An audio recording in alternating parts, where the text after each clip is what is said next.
दशहरा शुभ मुहूर्त 2024 अश्विन माह के शुक्ल पक्ष की 10वीं तिथि 12 अक्टूबर के दिन है। इस दिन सुबह 10:59 से 10वीं तिथि शुरू होगी और 13 अक्टूबर को सुबह 9:08 पर समाप्त होगी। पंचांग के अनुसार 12 अक्टूबर को दशहरा मनाया जाएगा। इस दिन विजय मुहूर्त दोपहर 2:03 से लेकर 2:49 तक है। वही पूजा है शुभ समय दोपहर 1:17 से लेकर दोपहर 3:35 तक है। इस दौरान साधक भगवान श्री राम की पूजा कर सकते हैं। दशहरा को विजयदशमी क्यों कहते हैं? नवरात्रि के बाद दशहरा का अंतिम यानी 10वां दिन है। विजयदशमी जिसका मतलब है कि आपने इन तीनों ही गुणों को जीत लिया है, उन पर विजय पाली है। यानी इस दौरान आप किसी भी गुण तमस रजस या सत्व के आगे समर्पित नहीं हुए। आप इन तीनों गुणों से होकर गुजरे, तीनों को देखा,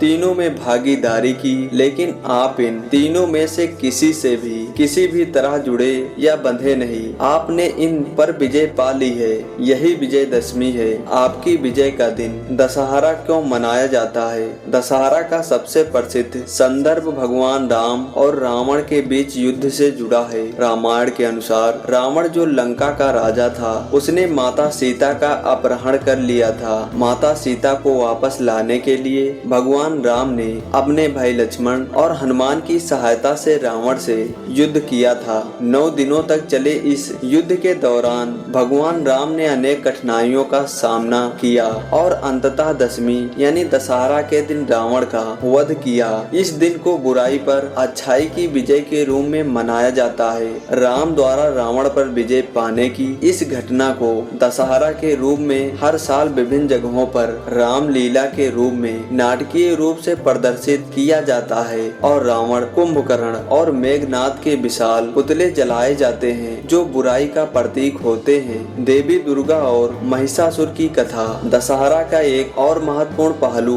दुर्गा पूजा से जुड़ा है, खासकर पूर्वी भारत में। इस कथा के अनुसार महिषासुर नामक एक असुर ने अपनी शक्ति और अहंकार के कारण देवताओं को परास्त कर दिया था। देवताओं ने त्रिमूर्ति ब्रह्मा, विष्णु और महेश की कृपा से देवी दुर्गा को उत्पन्न किया। उन्होंने महिषासुर से 9 दिनों तक युद्ध करके दशमी के दिन उसे मार गिराया। इसलिए इस दिन को महिषासुर मर्दिनी के रूप में मनाया जाता है और दुर्गा पूजा का समापन भी इसी दिन होता है। महाभारत से जुड़ा इतिहास। महाभारत के अनुसार पांडवों ने अपने अज्ञातवास के दौरान अपने हथियार समी के पेड़ में छिपा दिए थे। जब उनका अज्ञातवास समाप्त हुआ तो उन्होंने उसी दशमी के दिन अपने हथियारों को समी के पेड़ से वापस लिया और युद्ध में विजयी हुए। इसलिए दशहरा को विजयदशमी के रूप में भी जाना जाता है। इस संदर्भ में दशहरा को शत्रुओं पर विजय प्राप्त करने के प्रतीक के रूप में मनाया जाता है। इसी कारण से आज भी कई लोग शस्त्र पूजन करते हैं और अपने हथियारों, उपकरणों और काम के साधनों की पूजा करते हैं। अन्य सांस्कृतिक और सामाजिक महत्व। दशहरा का महत्व सिर्फ धार्मिक ही नहीं बल्कि सामाजिक और सांस्कृतिक भी है। इस दिन को कृषि के लिए एक शुभ समय माना जाता है और फसल कटाई के मौसम की शुरुआत का संकेत माना जाता है। इस समय किसान अपनी फसलों को लेकर आशान्वित होते हैं और नए कार्यों की शुरुआत को शुभ मानते हैं। समाज और जीवन में संदेश। दशहरा हमें सिखाता है कि जीवन में चाहे कितनी भी कठिनाइयां हों, सत्य और धर्म की हमेशा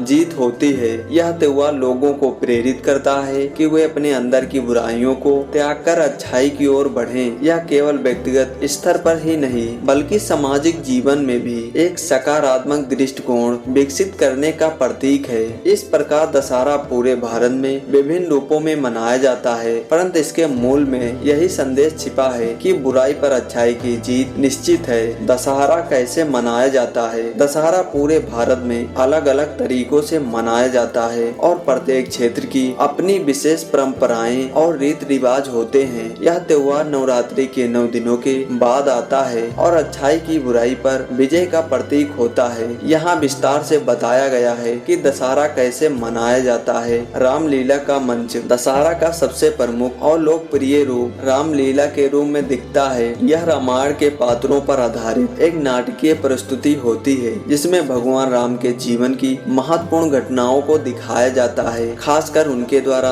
रावण का वध। रामलीला का मंच देश के कई हिस्सों में होता है, जो नवरात्रि के 9 दिनों तक चलता है और दशमी के दिन रावण के वध पर समाप्त होता है।